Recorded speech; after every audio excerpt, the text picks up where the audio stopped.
Okay.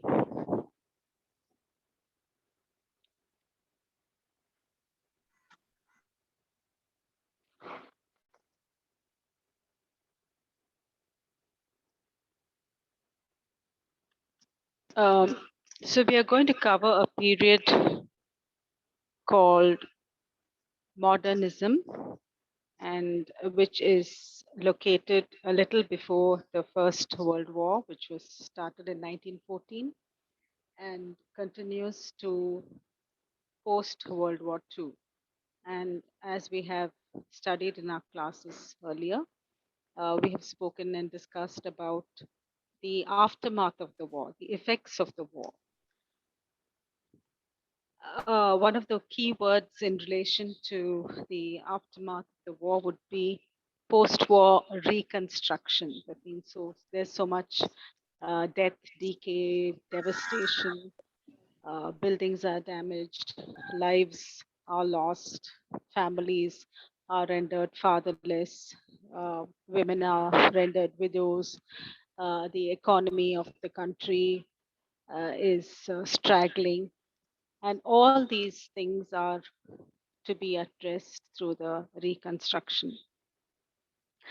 But much before the war broke out, probably 4 years before the war broke out, uh, Virginia Woolf stated, on or about December 1910, human character changed. Relations between masters and servants, husbands and wives, parents and children, and when human relations change, there is at the same time a change in religion, conduct, politics, and literature. So it is foregone conclusion that a nation's culture is seen in the family, right? The family is the basic unit of society. So the relationships in the family are very indicative of the relationships in society, how the people behave, the values they hold, right? So she says something changed, and she's fixing it at a particular period also, of the very month. She says about December 1910. What could have happened in and around 1910? So 1910 was the year where Halley's comet was discovered. The Russian writer Tolstoy died. In the Russian ballet, came to Paris. So culture was traveling. Freud gained, his writings gained ground, and Cubism as an art form was blossoming in France. Uh, so all these things, then uh, the king died, King Edward the Seventh, and in two elections, right? There was you saw that there was a decline in political consensus. The political system was not stable. So you know that in people's ways of thinking, there's people are right wing and left wing. Left wing would be the Marxist type, and right wing are very fundamentalist. They're probably very strong on religion or very strong on cultural identity, right? So, um, so there was more leaning towards the left, right? And this again, you can see is the influence of Russia coming in, and socialism, Marxism, labor unrest. So people, because probably people were fighting for higher wages, so there was that kind of unrest. And Ireland, from our learning of social history of England, we know Ireland was ruled by England. Ireland was not culturally a part of England, but England forced itself on Ireland, right? So, um,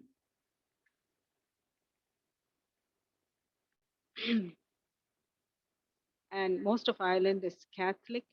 A bit of Northern Ireland is Protestant. There again, because of British influence. So, and you know much about the poet Yeats, the poem Easter 1916, and about how always Ireland wanted to be independent of England. Uh,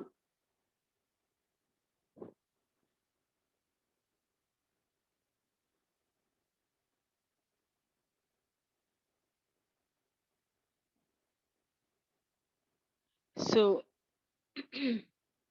uh, these movements were seen even in the world of arts. So if you look at the history of art, realism precedes symbolism. Sorry, yeah, realism precedes impressionism, and impressionism, after impressionism, you have the post impressionists, and prior to the realists, you have the symbolists. Uh, and in all um, literature, in all political movements, whether movements in art, politics, or literature, you see that one period reacts to the tenets of the previous age, and they form a set of paradigms, or uh, they create a canon which is opposed. So, a very obvious example would be how Victorian was different from Romantic, right? And then how modern was different from Victorian. So you see, if you look at the history of English literature and you come down chronologically, you will see that every age tries to uh, create a new set of tenets for art. Why? Why does this happen? This is because uh, one ideology is exhausted and taken to the extreme, and probably um, drained of ideas, and so some passion, vigor, energy is lacking, and so they react and they form a fresh set of ideas. So that is how from uh, neoclassicism we came to romanticism, and from romanticism we came to the Victorian age, right? From the Victorian age we came to the modern age. Hmm? So, um, in Victorian art, you could see realism. So, what is realism? It is a realistic representation, it's as it is in real life. All right. Uh,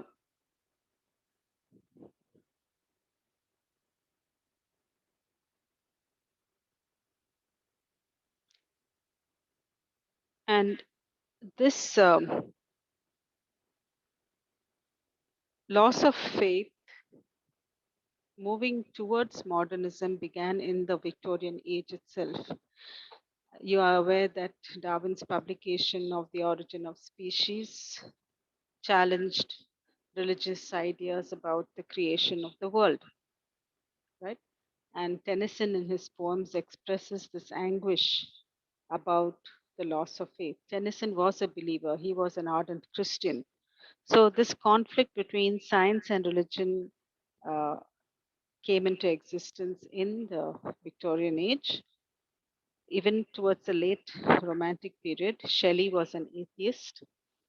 Um, and in France, French Revolution was very much an inspiration for the Romantic writers. So uh, you see that this is movement towards science and away from religion, and gradually towards uh, modernism. So modernism had its it germinated very much in the Victorian age itself, but uh, in terms of aesthetics, in terms of ideas and ideals about how a work of art should be created. Victorian art, whether it was poetry or whether it was painting or whether it was music, was based on the principles of realism. Now, Manet was one of the Victorian painters, and in 1910, there was an exhibition called Manet and the Post Impressionists. So, the Post Impressionists were different from Manet. Their paintings were different from the realistic or impressionistic paintings. And there was a critic named Roger Fry who wrote an essay called Vision and Design. So, vision means how you envision something. So, every work of art is born of envisioning. You don't we visualize a painting? A painting is a scene in your mind, a scene with your mind's eye before it actually comes onto the paper or the canvas. So, also, uh, a poem is full of imagery and a lot of things are envisioned. A poem is a word picture. So he wrote this essay titled Vision and Design, in which he laid out certain tenets of what art should be. And this person who was an art critic, a theoretician, he organized this exhibition. And this exhibition showcased the works of Cezanne, Van Gogh, Gauguin, Matisse, Picasso. And uh, here, what happened was they showed this new genre of painting called the post impressionist painting. So, post impressionist painting, as I said, was was a reaction to impressionist and realistic painting. So this is where through art they showed that human character had changed, the world had changed, perceptions had changed. All right. um, you are young, you are just about 17 years old, but even in your lifetime you will see how the perception of the world has changed. A few years ago, you did not have WhatsApp. Uh, you did not have Android phones. You yourselves are seeing Android phones coming. You may not have had an Android phone as a 5-year-old child. You may not have seen an Android phone, but you are seeing how the world has changed. Now, it is so easy to make a video because we have apps. Uh, Earlier, making a video was a very difficult thing and it was done only by certain specialists. So now you know that uh, technology changes the world. So, like this, events and advancements change the world. And with these changes, the art changes, music changes, literature changes. Okay.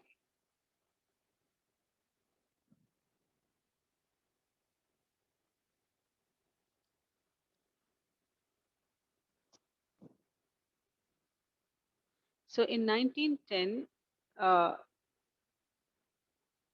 one of the very influential groups in the world of art was the Bloomsbury Group. And Virginia Woolf, she's one of the major spokespersons of the modernist era. So Virginia Woolf, Duncan Grant, Virginia's sister, Vanessa Bell, they were the members of the Bloomsbury Group, and they appreciated post-impressionist painting They were impressed by post impressionist art. Now, what's the correlation between these paintings and literature? Right? As I said, a, a, a literary piece is a word picture, a painting is a picture on canvas. Would you agree? Yes or no? Ma'am, can you give the question again, ma'am? A, a piece of literature is a picture made with words. A Yes, ma'am. painting is a picture made with a paintbrush and colors. But both are creation of pictures. Am I right? Yes, ma'am. Okay. So there is a correlation between the way paintings are made and the way literature is written. And if the painters and writers of a period will think in the same way because they have experienced life in the same way. They have what they have witnessed of life in that period is the same thing. So there will be more or less same techniques, approaches, ideas, overlap, if not the same, there will definitely be an overlap. And the Bloomsbury group, they were very much influenced by post impressionist painting. Now, listen very carefully what Virginia Woolf said about the Victorian novelists. So, Virginia Woolf said the Victorian novelist style of writing was not applicable to the modernist era. So, when a Victorian writer wrote a novel, you take Charles Dickens, or you take George Eliot, you take Thomas Hardy, uh, any of these writers, they uh, Thomas Hardy would be early modern. You take Charles Dickens, you take W.M. Thackeray, they're all Victorian writers, right? So they create when they created these narratives, all right. So we imagine we can see we get pictures of London, all right, in Charles Dickens' uh, Hard Times. You see industrial London, industrial England, right? You get pictures of the workhouses, right? Of the poverty, of the rising middle class, of the poor, of the deprived and depraved people. So, very graphic descriptions are there, details are given, and even if your home is described, you know the furnishing of the home, the decor, the carpet, the clothes of that the people wear. They give so many. They give the social background, the historical background, all these details, a lot of attention to detail in the Victorian novels, and that is realism. Okay, trying to give the picture as it is, almost like a photograph. So, some of you may like to paint, and some of you would paint um, in your own style. You may make, if you do a painting of me, you might make it like a cartoon. Uh, some of you will try to make it like a photograph. There won't be a difference between a photograph and the painting. It be exact, just the way that person looks in a photograph. You have brought that even in a painting. So that ability to attention to detail and trying to reproduce it, or what we call verisimilitude, is realism. Okay, so Virginia Woolf was saying that this kind of approach to creating a literary work, which the Victorian novelists had, mm, is not the thing that has to be followed in modern life. So she said the Victorian writers are able by nature to spin sentence after sentence. They seem to have left out nothing that they knew how to say. Our ambition, on the other hand, is to put in nothing that need not be there.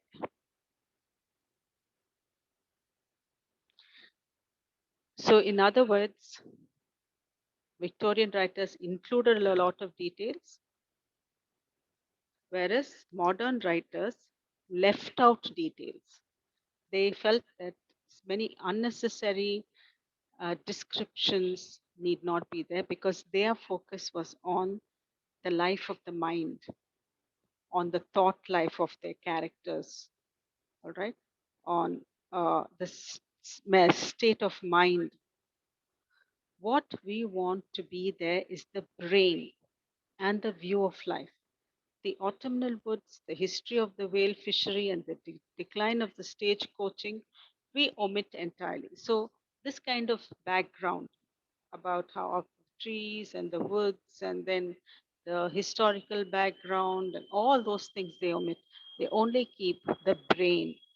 What is will be what we want to be there is the brain and the view of life. Did you understand, students? Any doubts? No, ma'am. Okay. So I'll just highlighted the difference between the Impressionists and the Post-Impressionists.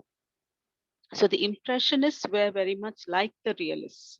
Realists were the painters of the Victorian age, it's 1848 to 1900. So they made lifelike depictions. That's what I said. If they did a painting of you or me, it would be like almost like a photograph, right? Whereas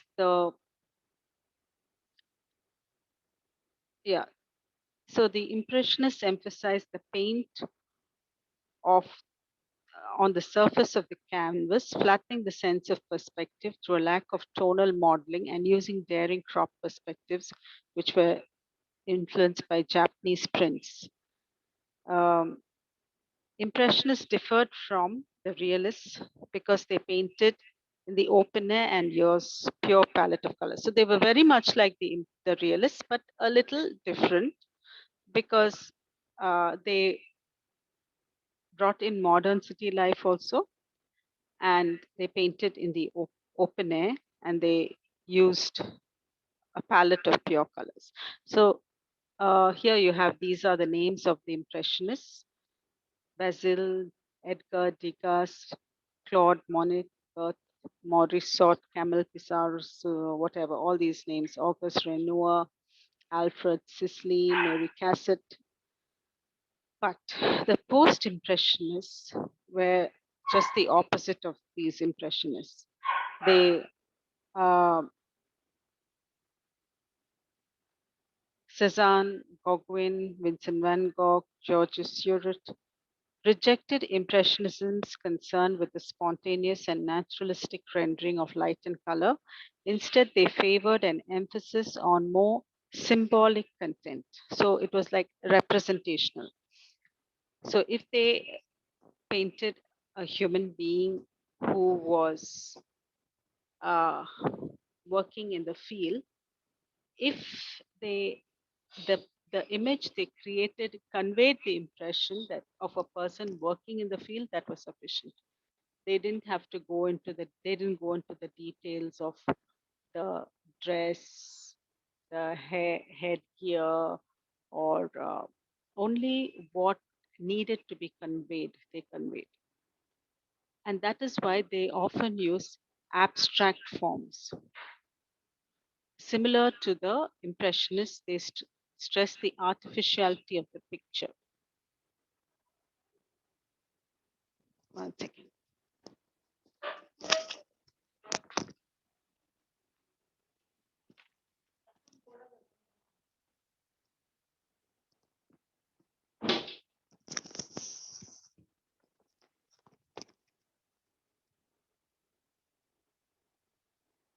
Let me try to explain this to you in a very simple way. If uh, you want to draw a representation of traffic rules, so you will just draw those stick figures. Do not cross the road when the traffic is on. Wait for the pedestrian cross. Wait at the pedestrian crossing, the zebra crossing, or wear your seat belt. All these, now today you use mobile phones. So you're so used to the emojis, right? And the emojis, the emoticons, they convey anger, happiness, fear, everything. So this is one way of symbolic expression. So though, well, at that point of time, they did not have these kind of emoticons or stick figures, but nevertheless, their idea was not to create verisimilitude, to create a picture which is like a photograph, but rather to create pictures which had which were symbolic, and also to achieve this through abstract forms. So very people like us who are not into art, many of us, we you will take some time to understand what this painting is about, right? So a lot of abstract forms are there, but there's a representation also. So the meaning, the focus is on the meaning rather than verisimilitude. Verisimilitude is exact depiction, or just like a photograph, right? Um, for example, uh, if you have to in an abstract way, you have to depict love. Uh, you may have a heart, you may have two people holding hands, and you may have some other colors in the background, red, orange, blue, whatever. And that is your depiction of love. On the other hand, a very realistic painting would show two people looking at each other with affection and love, and they would bring out the expression on these people's faces. So, one hand, you have in the post impression, among the post impressionists, you have abstract depictions, and among the impressionists and realists, you have depictions which are lifelike, lifelike.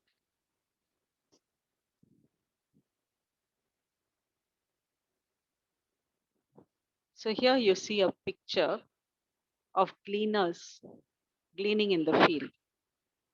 So this is very much like a photograph, isn't it? So this is an example of realistic painting.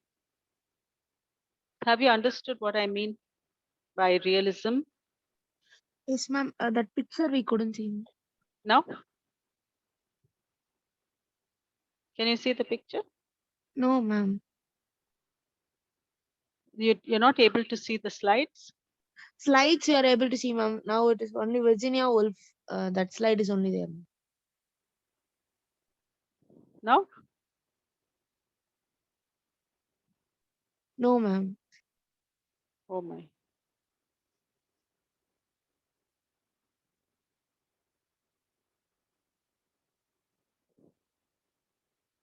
Now? Yes, ma'am. Okay.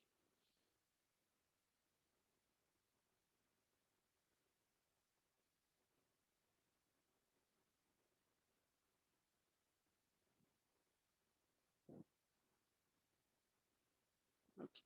So this painting you see is realistic.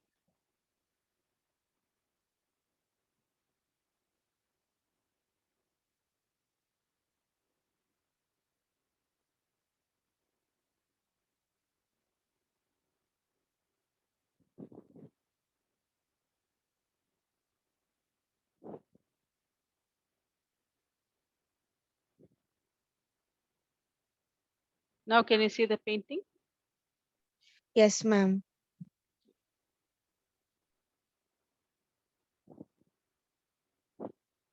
Now? Yes, ma'am. We are able to see, ma'am.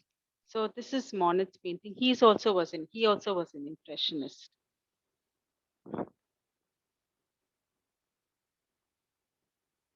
Can you see the brushstrokes so different in the post-impressionist painting?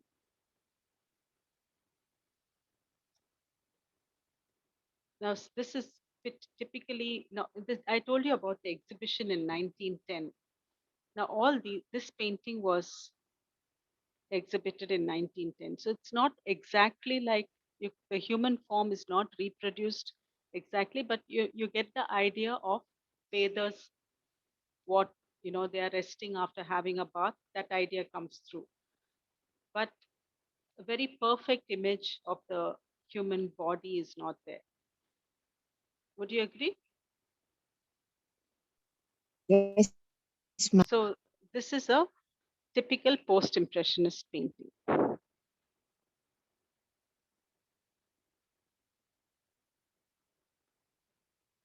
So from the title, it's about, you can guess it's about human misery, about working class people, about the sad lives of people.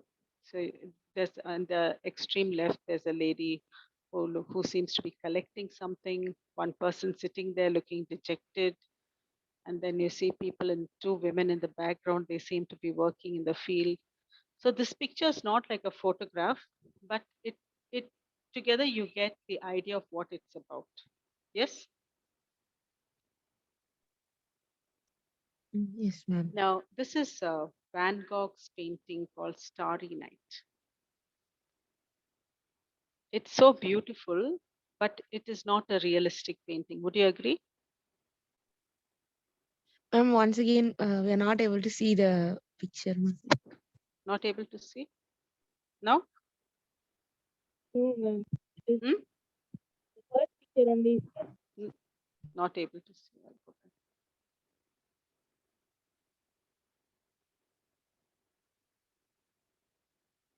Now? Yes, ma'am. Okay.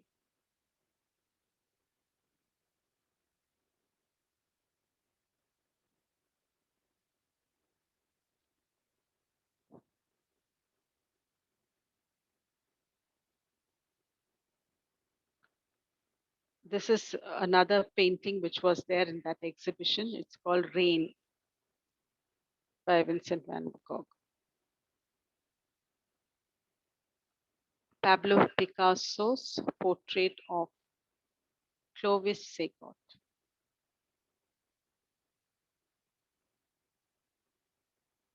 And here you can see the influence of Cubism. All right. So, post-impressionism, Cubism, these are two art forms that belong to the modern period, and it was a kind of theory of art that found application in painting, in architecture, in writing, right?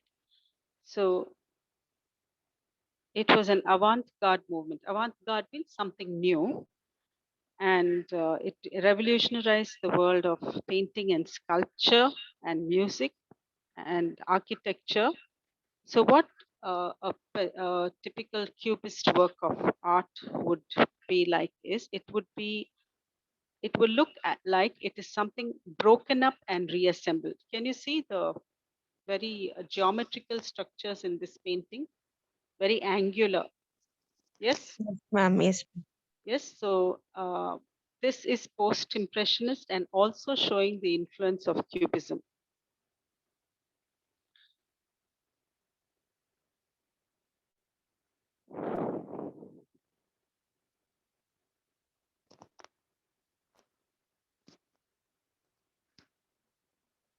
So the representation of the human body, they were not embarrassed about depicting the human body.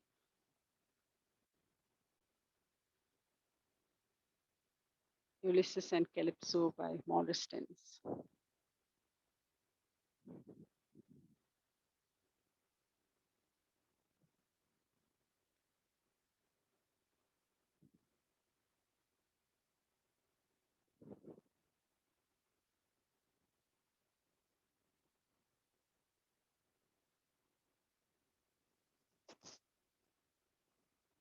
So Vincent van Gogh was also a poet who, he wasn't understood by his fears. And there's a poem about this song, Starry, Starry Night. Let me see if I can play that for you and tell me if you're able to hear it. Otherwise, we can just move on.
Can you see?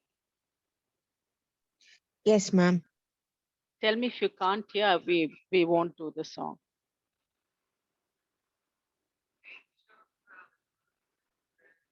Can you hear the song? No, ma'am.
Now, can you hear?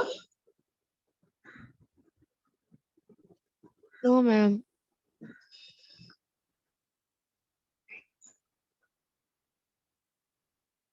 Can you hear?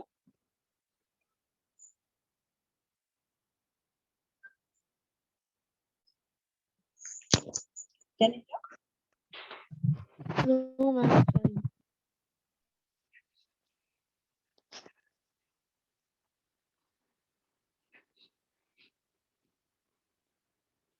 You're not here, able to hear the song? No, ma'am.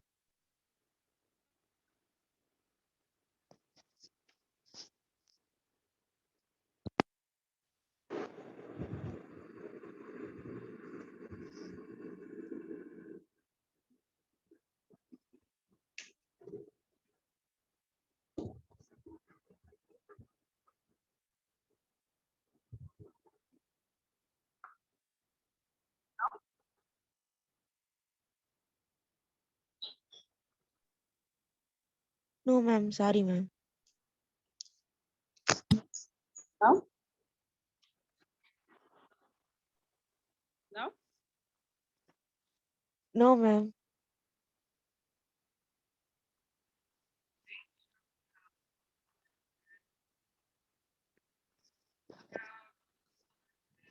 Okay.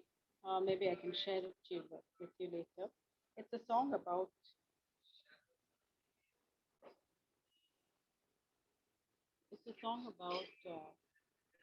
the sad life of Vincent van Gogh, where he was not understood by people. And this whole song says that, this great painter who created this starry, starry night had to fight for his own sanity. Sanity, his, state of mind, mental well being. And because he was ahead of his time, he was a thinker who was ahead of his time, he was not understood.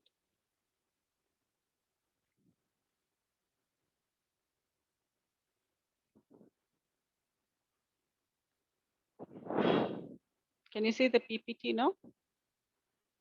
Yes, ma'am. Okay. So I was talking to you about the post-impressionist paintings of 1910. There was an exhibition in 1910 and again an exhibition in 1912. So why do you think people hold these exhibitions uh, or showcase these works of art? We had stalls and an exhibition in Queen Mary's College recently. Why?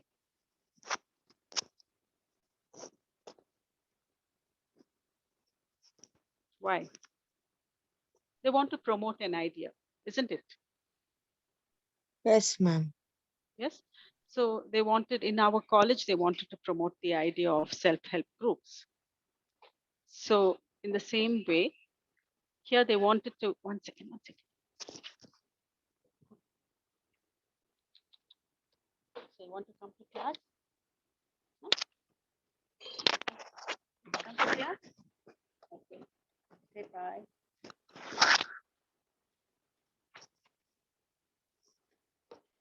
Put it, put it.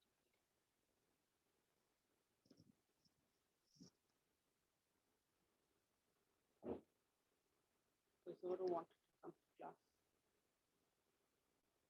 All right. So why do they have these exhibitions? To showcase an idea. So they had the self-help groups and they had the stalls by the self-help groups to encourage others, to encourage people and say there's something called self-help groups which the government is supporting, and to spread this idea, and also skill development, that you need not be unemployed. There are so many training programs. Go and get yourself skilled and be employable. So when they have exhibitions like this, they do it with an idea to promote a way of thinking.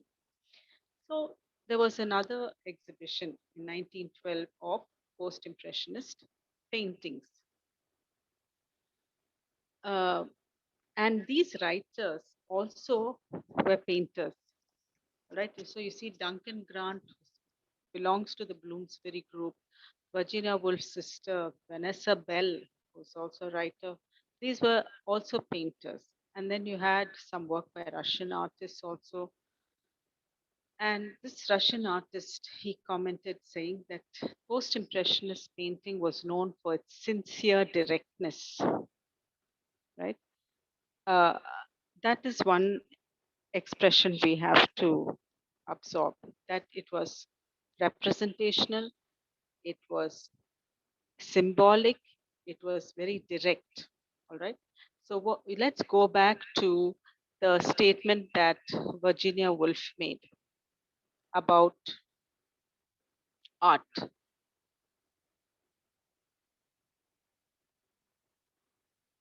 Okay. So Virginia Woolf says that the Victorians include a lot of detail, whereas the modernists like her, who are influenced by the post impressionists, they do not have anything that is not necessary, that need not be there. What we want to be there is the brain and the view of life. Okay. Whereas the Victorians, with their realistic style, they include many details.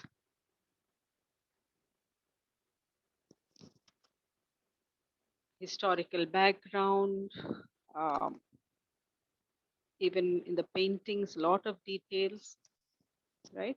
But here it is purely the life of the mind and keeping only what needs to be there, and therefore it is known for its directness.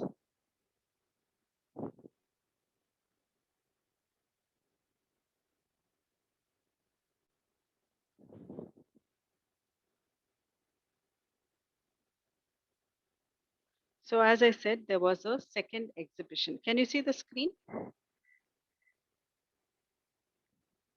Yes, ma'am. Full screen? We can see the slide, ma'am. The second exhibition, ma'am. Yeah. So, 1912, there was a second exhibition. Um, Understanding post impressionist art is the key to understanding the writing style of Virginia Woolf. So there was this feeling that a new start had to be made in politics, society, art, literature. Uh, so they felt that the Victorian approach to Victorian thinking, Victorian art, Victorian sculpture, everything had to be, um, you know, rejected or in a way, and a new set of ideas, new approaches had to be adopted. Uh, this was around 1910, 1912, all this started. Now the war broke out, so 1914. And the war went on till 1918. So it was not as quick and it was not as quickly resolved as expected. So when they started the war, they thought that the issue would be resolved with just firing for a few months, and then they would win the war. But winning was not that easy uh, between the Allied forces and their opponents. So it took nearly 4 years. So in these 4 years, there was so if a war goes on for 4 years, instead of 4 months, it goes on for 4 years, then you can imagine the magnitude of the loss, how big the loss was. Loss of life, and then because technology was used, so there was more loss of life than in wars fought on land where people go, they are on horseback and they fight with sword. No, but this was a war with technology, with ammunition, with aeroplanes dropping bombs. So the devastation, destruction, loss was much greater. War fought on land, air, and sea, and using technology, poison gas, machine guns, modern artillery. And because of this, see, when you fight on a battlefield, soldiers kill soldiers. But when weapons of mass destruction are used, when bombs are dropped from the air through warplanes, they will not target only military targets. Even civilians are killed. So there was mass slaughter.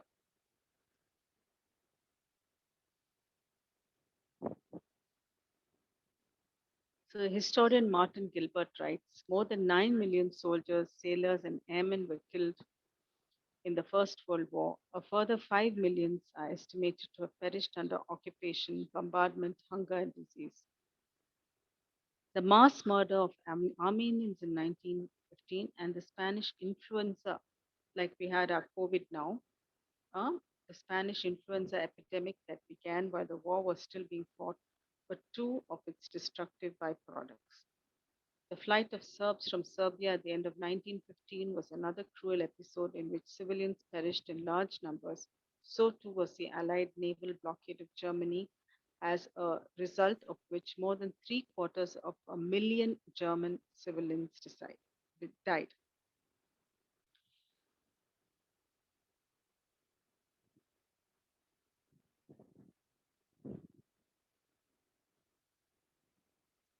this is a timeline of the 20th century.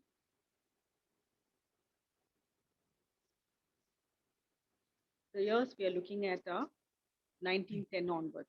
So let's look at what Ma'am, we happens. can't see the timeline, ma'am. You can't see the timeline.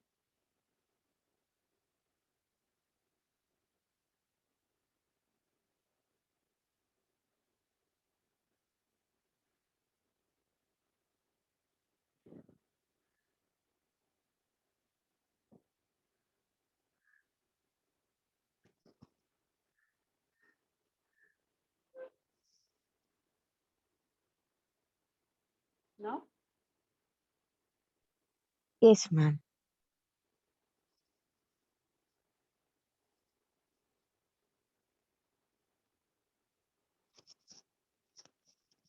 so 1901, Queen Victoria died, and then you had the Boer War fought in South Africa, fought by the colonialists, right? War over territory. Uh, so the British are able to establish their sovereignty in Africa through the Boer War. And this is the year of the publication of Joseph Conrad's Heart of Darkness. So if you read the novel Heart of Darkness, you will know about it's about this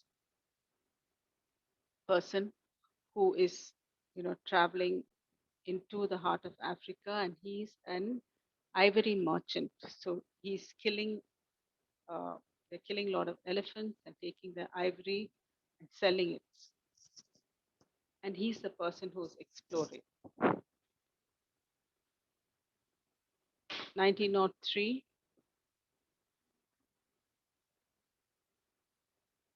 Women's Social and Political Union founded. So this is one of the early expressions of women's emancipation, women forming their own political and social groups. Then there's a play performed, Peter Pan by J.M. Barrie. In Russia, Bloody Sunday Massacre, Albert Einstein's theory of relativity. Now, Albert Einstein's theory of relativity was a scientific theory, but it also influenced people's way of thinking. It influenced this kind of modern thinking that there are no absolutes, that there is this kind of relativity. Then women get to vote in Finland for the first time. Playwright Henrik Ibsen dies.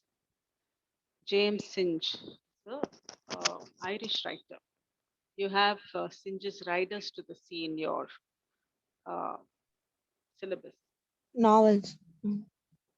Riders to the Sea is a play which is there in your syllabus. So James Synge, the uh, presents his play Playboy of the Western World. First airplane takes off, and then first Congress of Freudian Psychology. Freud and Darwin, as I said, were important thinkers of the Victorian age, and their thoughts influenced um, were a big influence on modernism.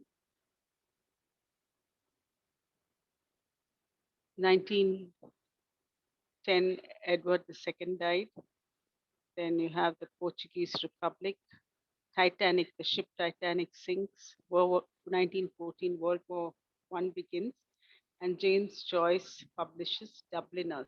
The Dubliners is a series of short stories. And James Joyce also is one of the very important modernist writers. The first Dada play is performed in France. So Dadaism is also one type of art form. October Revolution. October Revolution of 1917 is in Russia, Marxism.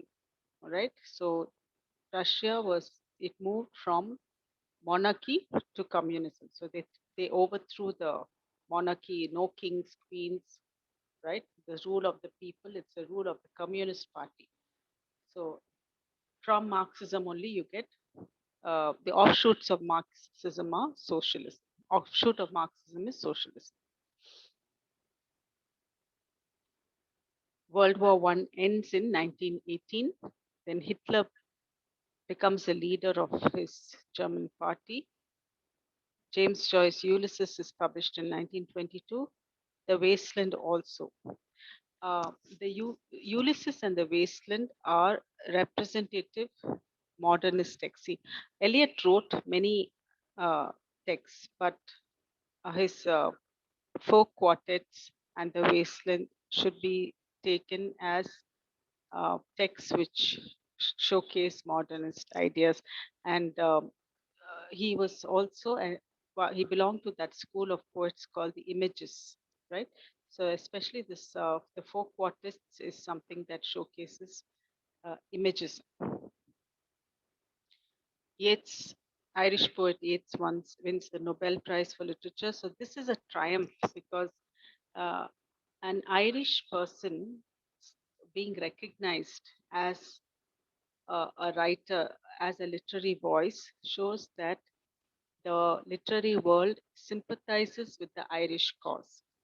All right. So Ireland was always fighting for independence from England. So giving Yeats the Nobel Prize in 1923 was a message that was being conveyed to England that Ireland and Irish rebellion and Irish mm, resistance and Irish desire for self determination to be an independent country and not be under England is being recognized by the world.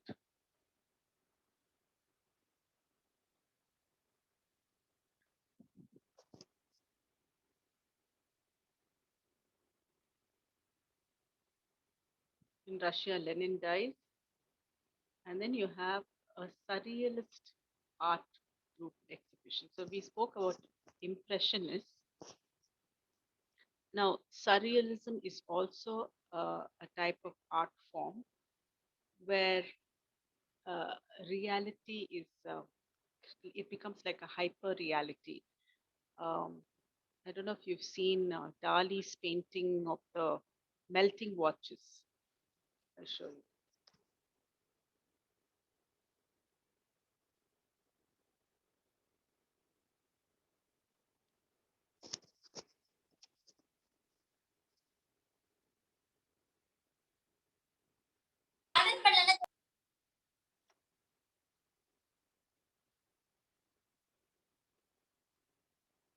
Can you see this? This is Dali's painting of the melting watches. Yes, ma'am.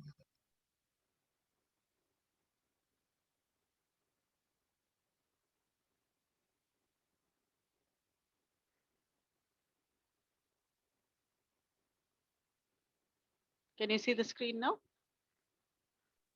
Yes, ma'am, we can see, ma'am. Yeah.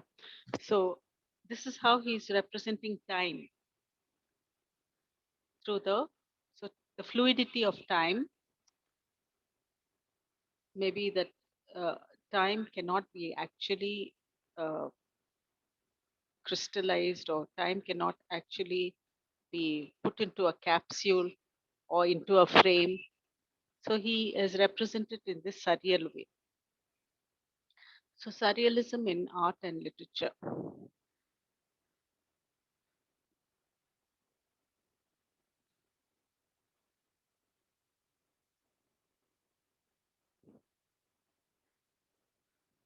So 1925, surrealism was being promoted as, in the world of art, and um the colonial government, the empire was becoming very strong. So you saw earlier that in Africa they strengthened their position through the Boer War, through their victory in the Boer War. And here in 1926, they laid the foundations for the Commonwealth of Nations. So all the territories of the empire, they come under the Commonwealth.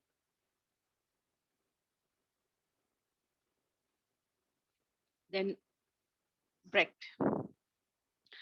Brecht, also a modern writer, And Brecht is known for his absurd drama. So you can look up absurd drama.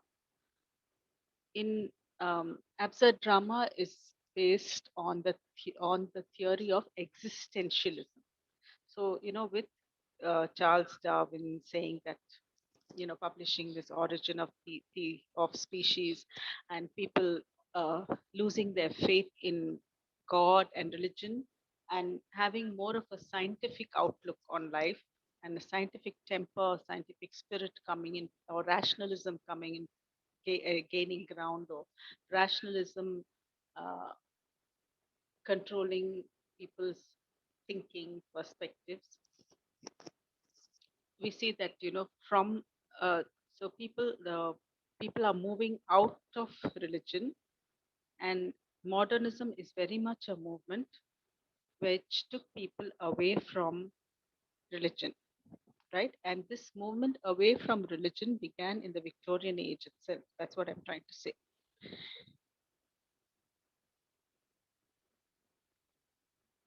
So Brecht's Three Penny Opera was performed in 1928, and as I said, this dramatist used the use a new type of theatrical form called absurd theater. One play that he has is Waiting for Godot. In that, you have two characters, Lucky and Pozzo, are waiting. The whole play is about them waiting. They're waiting, and they keep saying they're waiting for Mr. Godot. So the word Godot could indicate God. And while they are waiting, they do all kinds of comical things, all slapstick things.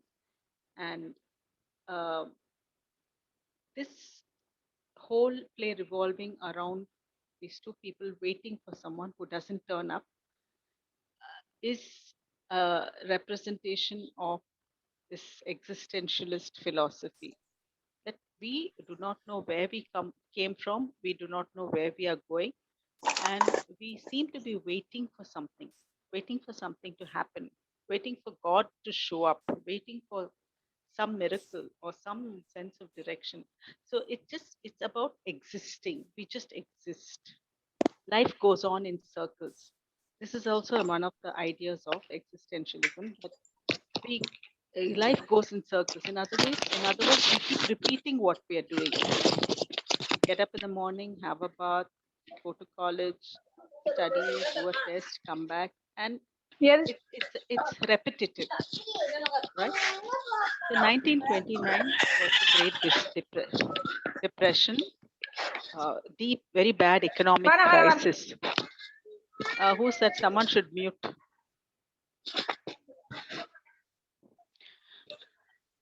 An economic crisis which affected the whole of England, Europe.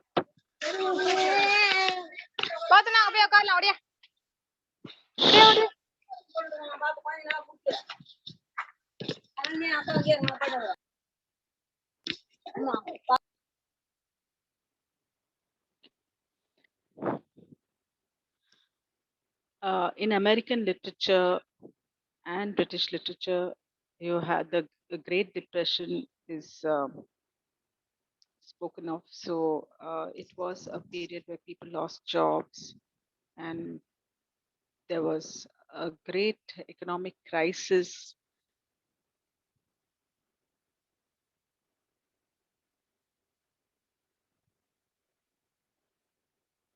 And the West economic relations, they're economically interdependent. So this crisis affected Europe and America, England, Europe, and America. In 1932, Aldous Huxley published The Brave New World. In this novel, The Brave New World, it's a novel about a hatchery in London, all right, where human beings are manufactured. So it's about genetic engineering, about, it's the novel, it is allegorical, this whole context of genetic engineering is to talk about the totalitarian state, how the state or how the government controls people's minds and behavior. So, in this hatchery, uh, human beings are cloned, human beings are made. So, they control even the human reproduction. Alpha people are people with a higher intelligence, then beta, gamma, delta. Delta is the lowest. So, it's like a caste system.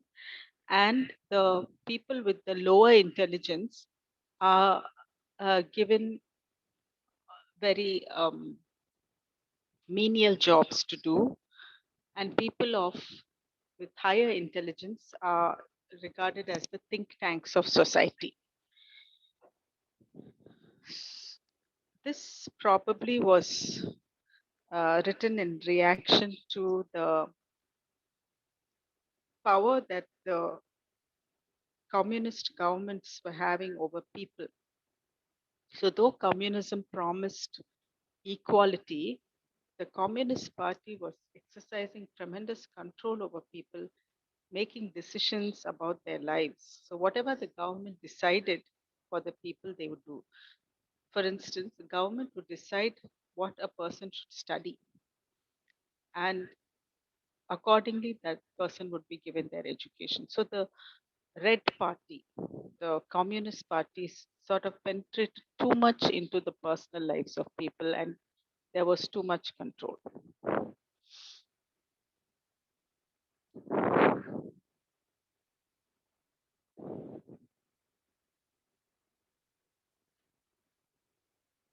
So now we are slowly, everything is building up towards the Second World War.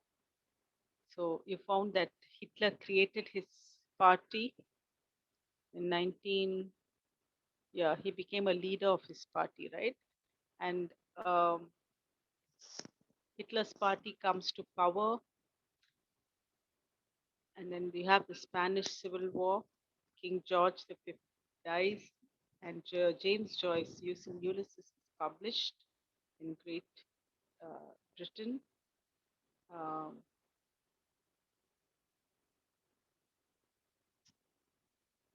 then 1939 to 45, World War II. So 1914 to 18, World War One, 4 years. 39 to 45, 6 years, World War II. So again, devastation. So recovery after 1918 itself must have taken a few years. So, so even if, as they were trying to build up, in 1929, they had the big crash, the Great Depression. All right. So, what would these nations have been like? What would have their uh, economic status have been like? What would have been the security of the people? What would have been the rate of employment? What would have been the lifestyle of the people? It's not a very positive picture. Can you understand that? So, 1929 onwards, when the effects of the Great Depression are continuing, yes, and again, we're working towards reconstruction. In 39, war breaks out again.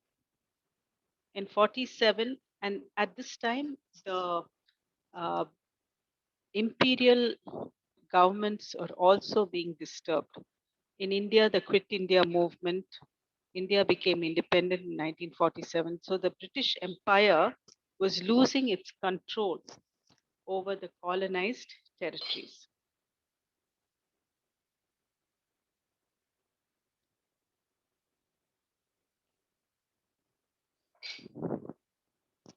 And then Ireland. So you came across Yeats' poem, Easter 1916. And Easter 1916 commemorates the lives of people who, uh, the Irish Republican Army, people who fought in the Irish Republican Army against the imperialism of England, and these people sacrificed their lives. So at that in that Easter uprising was crushed by Britain. So they didn't win; they lost. 1923, Yeats was received a Nobel Prize, which shows that the world sympathized with Ireland. The world opinion was in favor of Ireland and was against British domination over Ireland. So finally, in 1949, they became a republic. So something celebratory. So here, 47, India is breaking away from, is becoming an independent country, independent of England, of British rule. 1949, Ireland is becoming independent. And it's very interesting that um, the founders of the Indian National Congress were Irish people, A.O. Hume, right? Annie Besant. And if you look at the Irish flag and Indian flag, same colors. We have similar colors. So Irish people sympathized a lot with the Indian national movement and Indian movement for freedom. In Yeats prologue, no, wrote the introduction to Rabindranath Tagore's Gitanjali. So there have been a lot of connections between Ireland and India, uh, which are uh, anti-British, the kind of shared sympathy, and shared uh, mutual dislike of British domination. So 1972, Britain joins European Common Market. So they have, so now we have the euro. So the euro is again uh, an expression of um, alliance between the European countries. So they have a common currency. So Britain joined the European Common Market, but now recently there was a Brexit. So Britain wanted to come out of the uh, European uh, alliance. Falklands War. So Falklands was also under the British, and they wanted to come out of the British domination. And I do remember Lord Mountbatten was killed in the Falklands War. Right? And 1998, um, Hong Kong, which was under British domination, was returned to China. And it's very interesting because Hong Kong, they prefer to be under the British than under the Chinese. So that issue is continuing.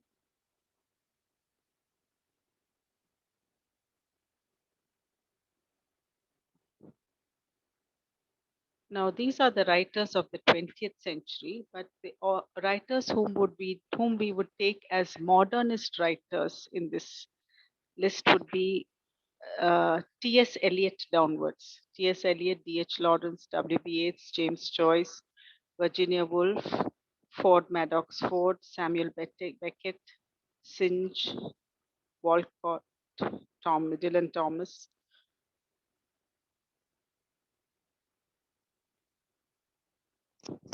So, how's it going, girls? So, what did you understand till now?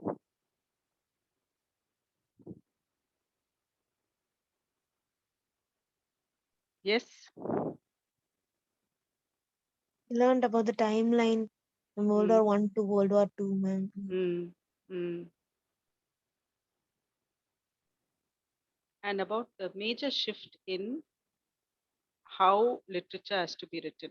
In the Victorian age, they gave a lot of details, but in the modernist writing, they focused on the life of the mind. Yes, ma'am. Artificiality. Yes.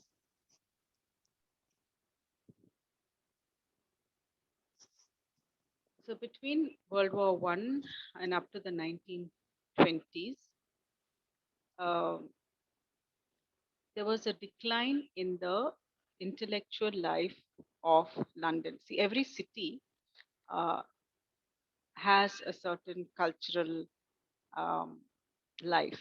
In the city you have drama, dance, theater, art exhibitions, which you will not have in the rural place. So these in the city, it showcases the changes that are taking place, the new ideas which are coming in into the world of art, new thinking that is prevalent, and um, city life. If the city life is has a lot of vigor and that creative spirit is there, that can be there only during time of peace, isn't it? How can it be there during war? Would you agree with me? Would people be, when there's war, uh, would creativity flourish? No, ma'am. No, it would not. So, with the outbreak of hostilities in 1914, the curtain came down on cultural exchanges and programs in opera houses. Consequently, the fabric of London intellectual life appeared to have deteriorated. So, D.H. Lawrence, when he was writing in 1923, he said that the spirit of old London collapsed in the winter of 1915-16.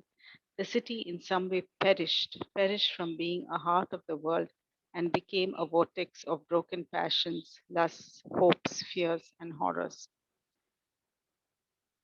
Uh, and when, um, in the context of war, in the context of some financial emergency and insecurity, people will not be very active in expressing their political views also. Their political views, the space and the energy to express political views is more in time of peace than war. So in political dissent, so even in the parliament, people were not arguing or fighting or trying to counter any ideas because their spirits were quite downcast. Okay, uh, then women, earlier you saw that women's some women's unions were formed in the early 1900s, women's social unions, political unions, women's suffrage. So women's suffrage means women's right to vote. So women fighting for their right to vote, being active in that, some activism around that, that also was silenced. And then Irish Home Rule. So they got it. Ireland became a state in 1949, but we're talking about the period between 1914 and 20. And you saw that Easter Uprising, Easter 1916, that poem, Easter Uprising of 1916 also was crushed. So Irish Home Rule, that bill, no, there was a bill passed whether they could uh, have self-determination, whether they could rule themselves. So this Home Rule bill also was shelved, and it was put on the ice after third reading in May 1914.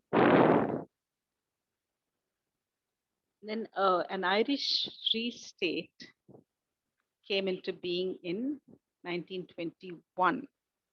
So the six uh, Protestant counties were separate, and apart from those six Protestant counties, the rest of Ireland, which was Catholic, they became an Irish Free State. Um, but Free State didn't mean that they became a republic. Only in 1949 they became a republic. They were still under England. Well, well, some amount of freedom probably. Then post-war Europe and America met at Versailles. You remember the Treaty of Versailles after World War One? It was a peace treaty, but the Treaty of Versailles was obviously a failure because it didn't succeed in keeping the nations without fighting with each other, because World War Two erupted later. October 1917, you have the Bolshevik Revolution and Russia becoming entirely communist. Now, this is a very important thing to note because um, England was a monarchy. England was ruled by a king, queen. England was the first to introduce parliamentary democracy, House of Lords, House of Commons. So that pattern only we have in India, Rajya Sabha, Lok Sabha. Uh, dem- the idea of democracy was there, but they still had their monarchy. They had the rule of by the king and the queen, and the royal lineage was there. You had the aristocrats, lord, lady, people having their titles. Um, so, um, in this kind of social structure, you know that it's not a structure which creates equality. That the working class is at the lower end of the social structure, and it is a structure in which those who have for generations uh, enjoyed privilege continue to enjoy privilege, and those who have been working class remain working class and struggle for their livelihoods, and um, they struggle from one generation to the other. So this in Russia, the monarchy was overthrown, and suddenly they declared that everybody was equal. Communist Party brought this kind of forced equality, and this inspired some of the British thinkers like H.G. Wells and Bernard Shaw. They visited Russia, and so they brought from Russia a modified version of communist ideology. So it was not that extreme because they couldn't apply it in Britain. Yes, they couldn't have a revolution in Britain. They couldn't overthrow monarchy in Britain, but they brought in socialist thinking. All right. Um, so this Russian communist state became a model state for post-war intellectuals. Did you understand what I'm trying to say?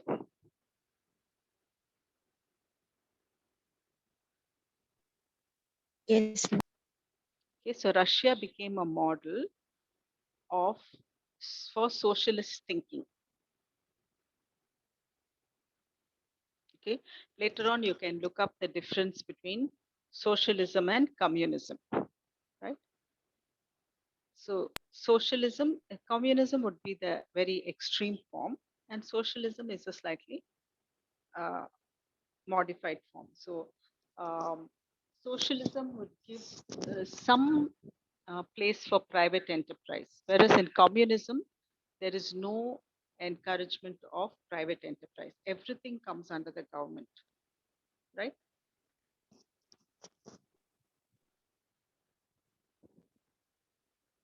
In Britain, despite social reforms initiated by pre war liberal governments, the condition of the industrial and agricultural poor and of the unemployed often contrasted starkly with that of the rich. So, this social divide between rich and poor, the gulf between rich and poor, remained despite the social reforms.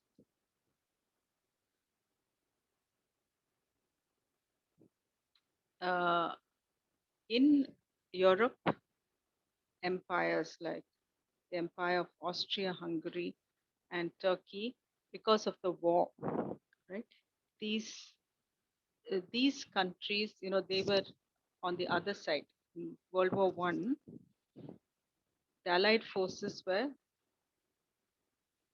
England, America, France, and their opponents were the European, those who had empires like Austria, Hungary, the Ottoman Empire, Turkey. So they lost, right? They lost the war to the Allied forces. So these empires, they were crushed. Let me show you a map.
Can you see the map? Yes? Can you see the map? Can you see the map? Yes, ma'am. Yeah. So the bluish gray ones, France, Italy, UK, they are the allied forces, right? And then the brownish ones are the central powers. So even Russia was actually with the allies. Here the brown ones are Germany, Austria-Hungary, Bulgaria, Ottoman Empire, that is Turkey, right? So did you get an idea who are the allied forces and Axis forces of World War One? Yes?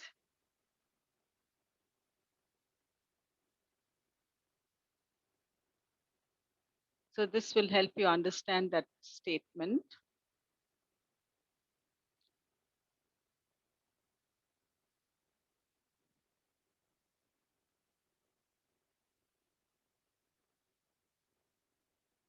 There's the Ottoman Empire, the Austria-Hungary Empire. These empires were uh, dismembered. Did you understand that? Yes?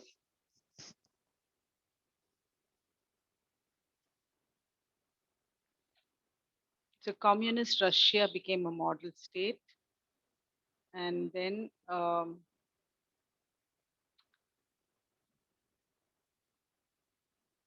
in Britain, despite social reforms, the divide between rich and poor was not bridged.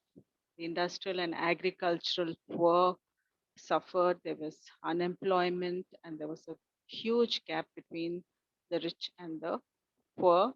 The old continental empires of Austria, Hungary, and Turkey were dismembered.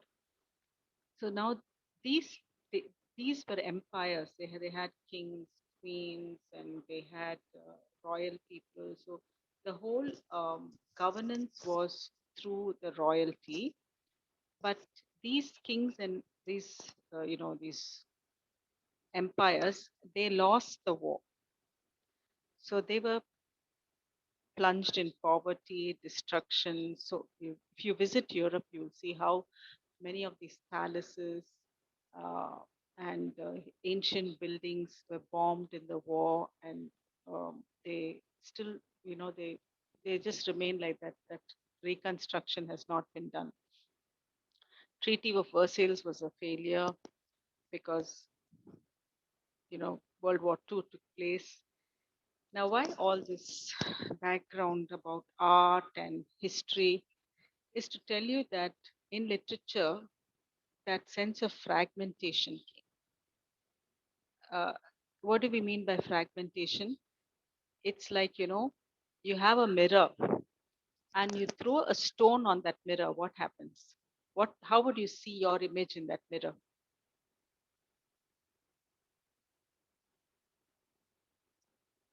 Yes?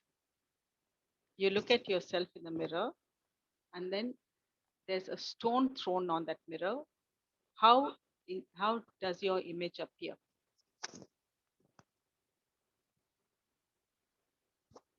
Are you listening? Listening or not listening? Yes, Vidyashri? ma'am. Listening, ma'am. Yeah. How would your image appear? Fragmented, broken, Yes, ma'am. cracked, right? So, Yes, ma'am. so just think of the psychology of people, think of the sufferings of people. They have experienced World War One, 1914 to 18, Great Depression, 1929. So hardly they recover from World War One. They have they're plunged in an economic crisis. And 1939, World War II breaks out. So from 1918 onwards itself, this sense of fragmentation, came into, all forms of art. And it was there in people's thinking also. Uh, just for example, now you and I, we have lived through COVID-19. Yes. How do you feel? How did you feel when we had COVID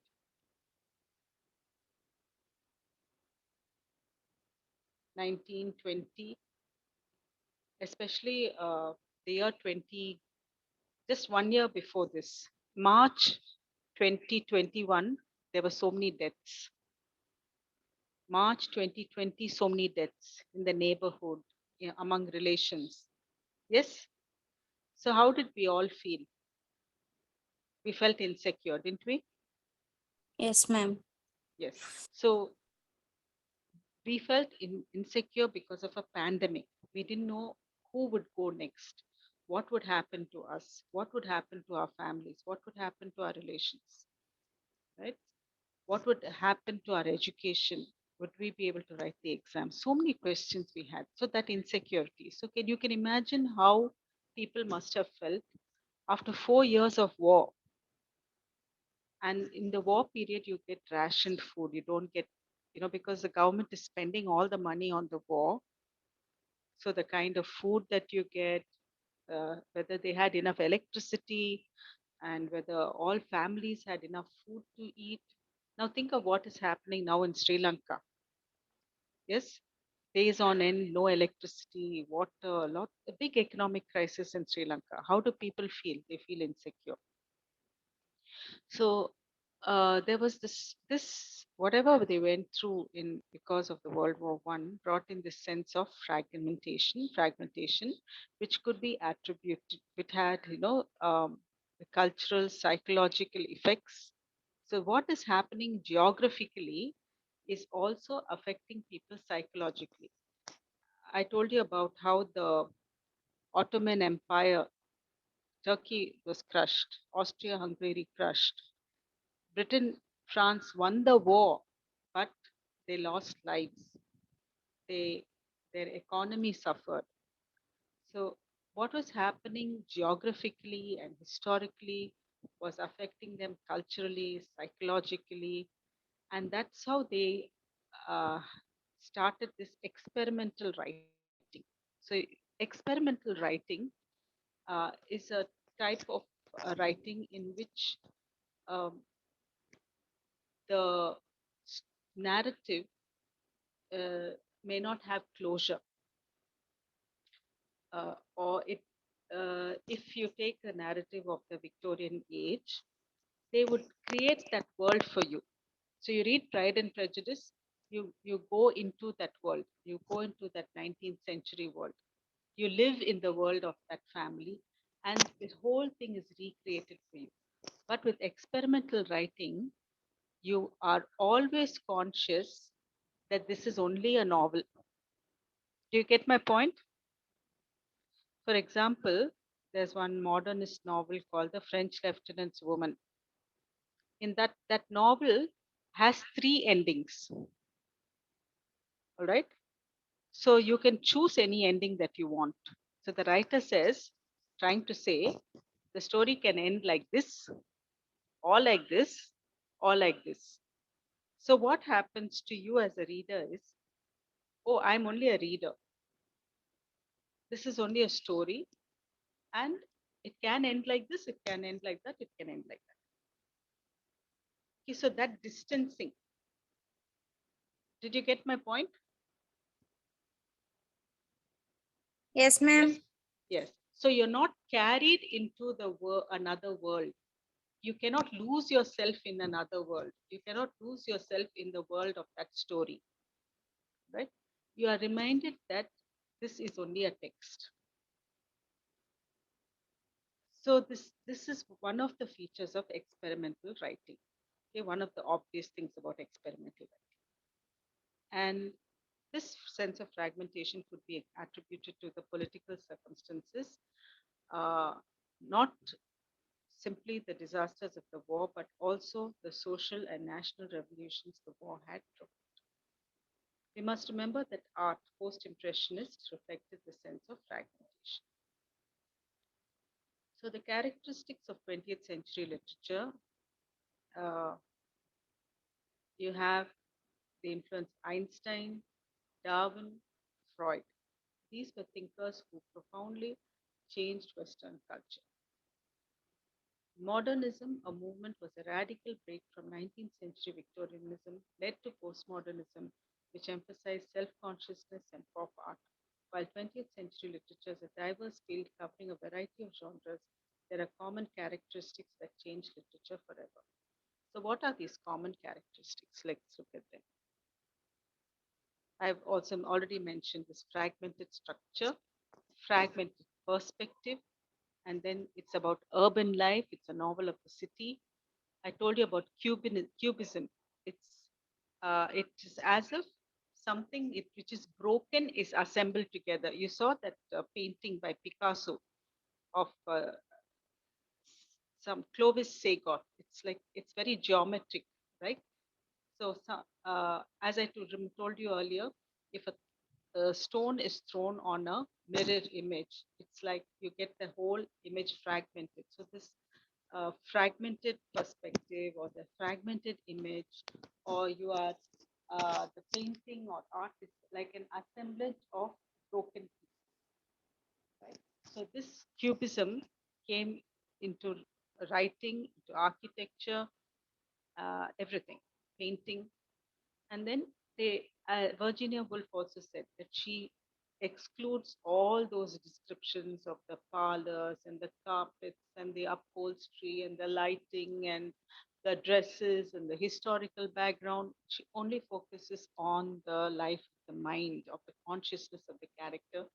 And her novels um, are a perfect exponent of the stream of consciousness technique.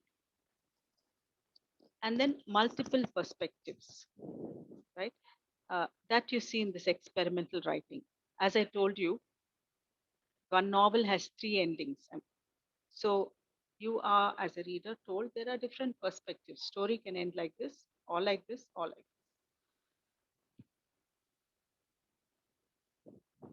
Then coming to the interwar period. Uh, with the influence of the Bolshevik Revolution, with the influence of socialism, with all that happened through the wars, World War One, and its effects. Naturally, uh, people were not, you know, very supportive of the aristocracy and the monarchy and things like that. The the ordinary human citizen, the working class, the middle class. And one thing you must remember about the Victorian age was the rise of the middle class, right? Um, that's why you have the novel Hard Times. You have Mr. Gradgrind. He's got this middle class mentality, and he's like a merchant. He's got this merchant mentality. He's very result oriented. He wants an education that uh, can be productive in terms of industry, okay, output. Uh, so human beings are treated like objects and uh, and like resources. All right, so that kind of a lot of that kind of thinking came. So why I'm invoking that rise of the middle class and the middle class mentality is that in England the educated class were not necessarily the aristocratic people. Middle class people also were educated, and working class people were also uh, people who were reading newspapers. So the newspapers played an important role in the public life of England. Newspapers play an important role in the public life of any nation. So in England, uh, the liberated, the emancipated lower middle class were a strong presence in the readership. They were the people who bought the newspapers, they read the newspapers. Uh, their opinions were counted. Those So the people who ran the newspapers also wrote for that particular readership. Okay? Um, so a text changes according to who is the reader, right? Especially if you're producing a newspaper or a magazine, you will write according to who is buying that, isn't it? Right? So the working class, the lower middle class, their presence was very much felt in the production of the dailies, the newspapers, the magazines. So the Daily Mirror was the first newspaper devoted exclusively to women's interests. The Daily Express, it was founded in 1900, and it developed into a journal of substantial influence and a broad national culture, sense of participation in all elements of national life, newspapers. Um, so newspapers were a conduit, like, conduit is a thing, conduit between the larger public and the world of policy making, the governments, right? So newspapers, they influence thinking. Newspapers also reflected the thinking of people. Are you able to see the screen? Yes, Vidyashree?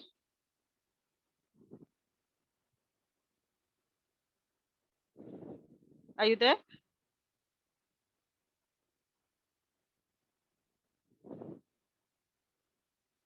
Can you hear me? Yes, ma'am. Okay. So I'll wind up quickly. So radio came in, wireless. So with the wireless, you had the BBC radio, British Broadcasting Corporation, right? And we just spoke about how Android phones have changed education, isn't it? We had online classes. So just imagine how radio must have influenced uh, the world of entertainment. So people would earlier they would go to a music hall to listen to music, but with the radio, the music came into their own homes. So how wonderful was that, right? So popular entertainment shifted from the public domain into the domestics. People were working in their kitchens and listening to music. People were working in their workshops and listening to music. So it was so dance music was not just only in the ballroom but also in the home parlor.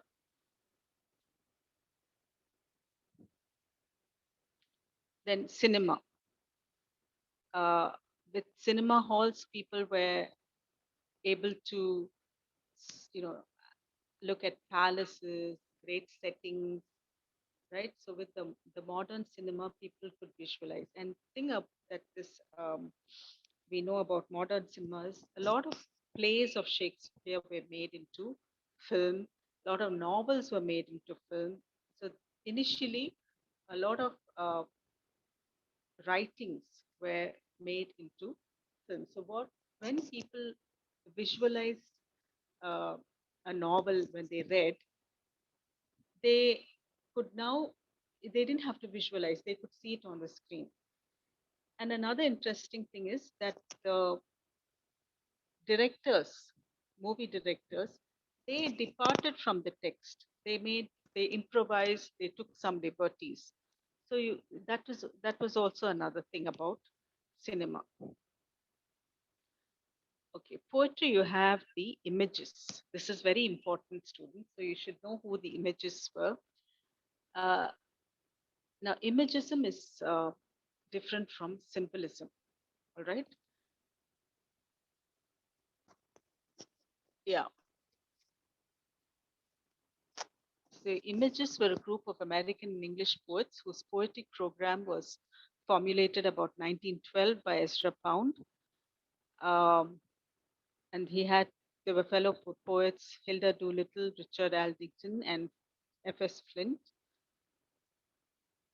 Now, in the images creation, the visual image made a total poetic statement. So when you learned literary forms, you were taught about imagery, symbolism.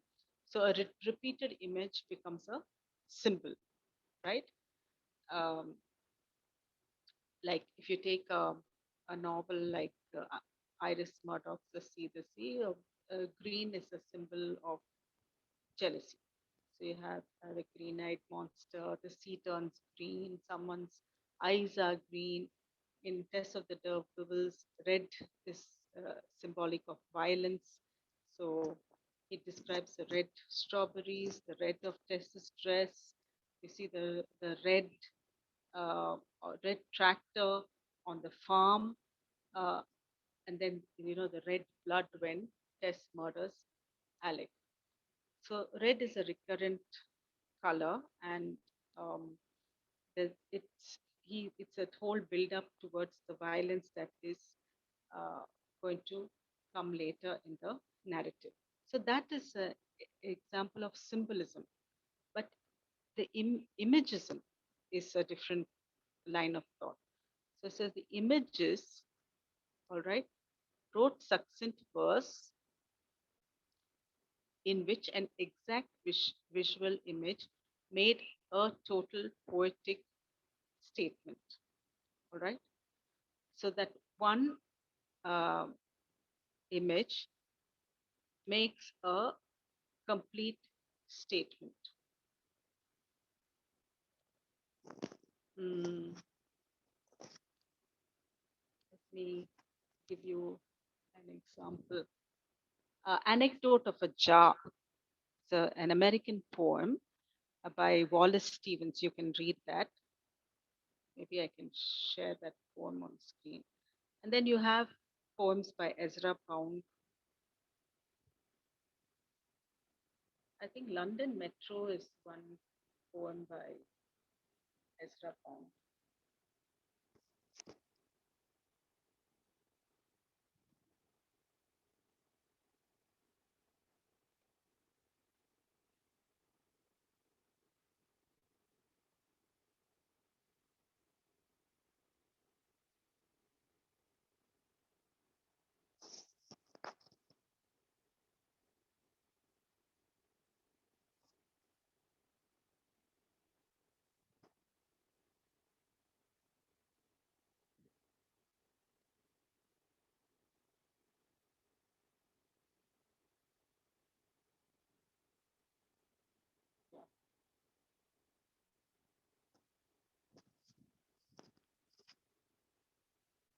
See this poem.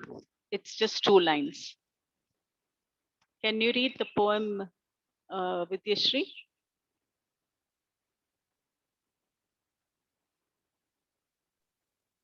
The apparition of these faces in the crowd, petals on a wet black bow. So just 2 lines, that poem is, right? So this is an example of imagism. Well, it's not that, all images wrote short poems, but one image makes a total statement. Did you get that idea? Yes?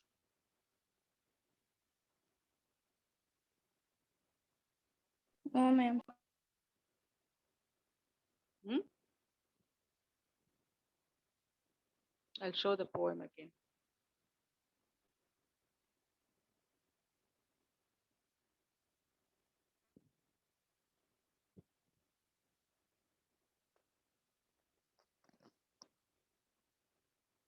An exact visual image made a total poetic statement. Can you see the screen? Yes, ma'am. Okay, the image here is petals on a wet black bough. Petals on a wet black bough. So black bough is a black branch. On that black branch is wet, and that wet black branch has petals on it. Okay, can you visualize? Okay, now the poem is about what he sees in a station of the metro. the faces in the crowd, the apparition of these faces in the crowd. So the faces in the crowd are like petals on a wet black bough. So one image, petals on a wet black bough, encapsulates everything. Did you get the idea now?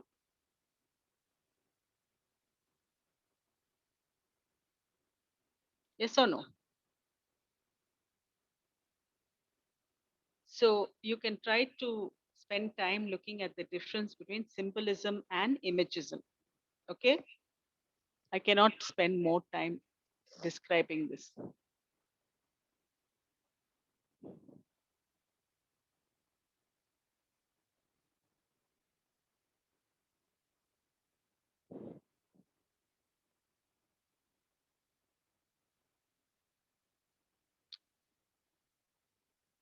So now the novelists of the modernist and post-war period. D.H. Lawrence, he wrote Sons and Lovers, Lady Chatterley's Lover. He was influenced by Freud. And uh, Virginia Woolf, her novels have very clearly the stream of consciousness technique. To the Lighthouse, Mrs. Dalloway, all these novels. James Joyce, Ulysses is about a day in the life of a person named Stephen Dedalus. Evelyn Waugh was one of the first novelists of the modernist period. Graham Greene wrote a novel called The Power and the Glory. It's about uh, a war situation where it's very dehumanizing. I remember in this novel by Graham Greene, The Power and the Glory, it's about a priest who is fleeing a war-torn country and he's hungry. There's one scene where the priest is hungry. The priest is competing with a dog for a bone, right? So these kind of very surreal, um, grotesque images are there. Then Aldous Huxley, I told you about that novel, The Brave New World, about human engineering and how they're trying to create human beings who with different levels of intelligence. The alpha people, very high intelligence, they'll be the rulers of the world. The delta people who will do the mechanical jobs, who will do whatever they are instructed to do. So four alpha, beta, gamma, delta, four levels of intelligence, the delta being the lowest one. So this is about how governments try to control the minds of people. Then George Orwell wrote political allegories. George Orwell's 1984 is also about how governments try to control the minds of people. George Orwell's Animal Farm is about the it's a no it's a, that novel is also an allegory, and in that novel the farm animals they rebel against the owner of the farm and then they run the farm on their own. They have their own government. So they're supposed to bring in equality, but they don't. So famous line in that novel is some all animals are equal, but some are more equal. So when we've studied degrees of comparison in grammar, can there be more equal? It can be equal, but can something be more equal? You have equal halves. One cake, if it's cut into four pieces, all four pieces are equal. But these pigs who want to dominate other animals in that narrative, they say that some are more equal. Then in William Golding's novel, The Lord of the Flies, you find that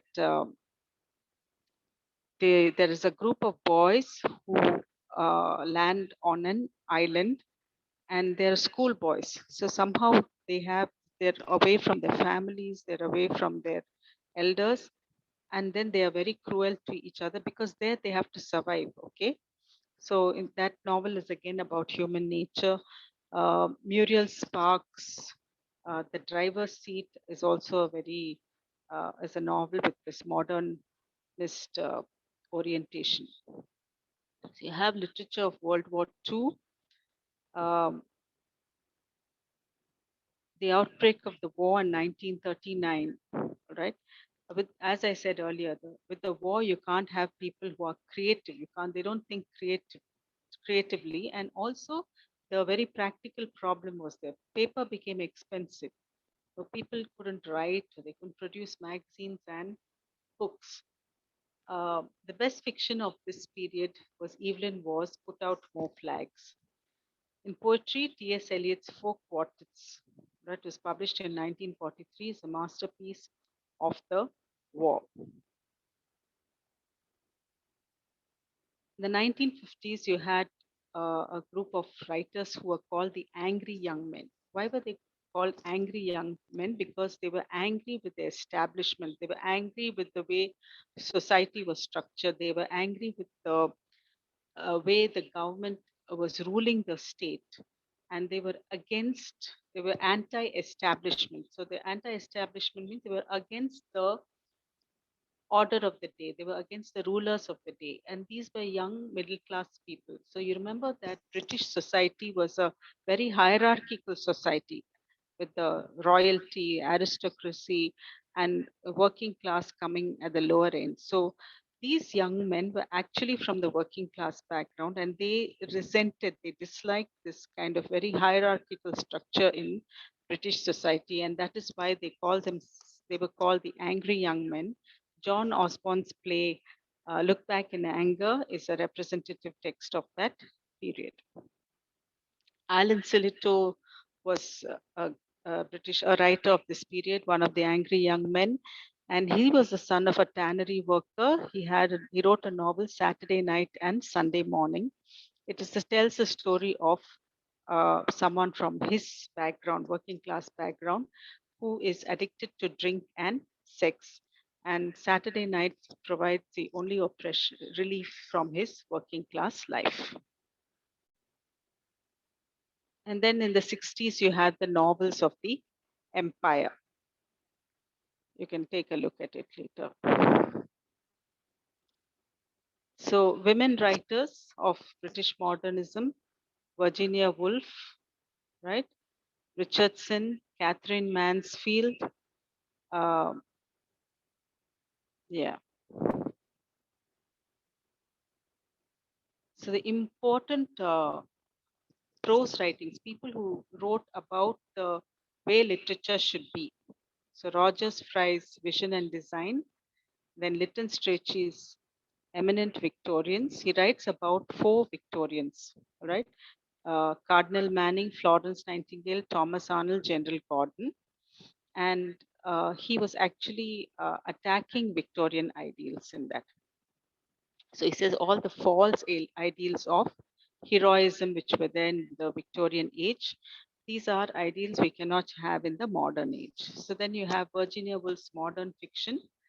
It's a very wonderful text in which she says, life is not a series of gig lamps, but a luminous halo.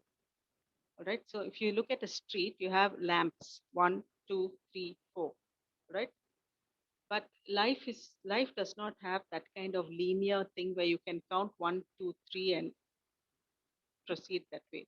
It's a kind of bright light, and you cannot penetrate into that light and understand what is in it. It is a luminous halo.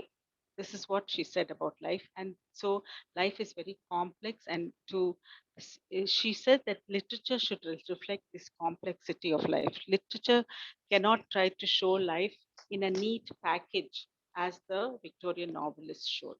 So thank you for listening to me and those who have stayed through this lecture. Thank you.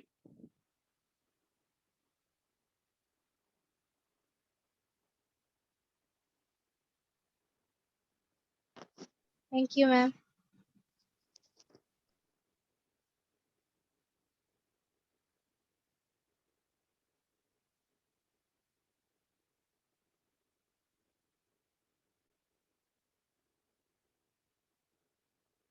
Thank you, ma'am.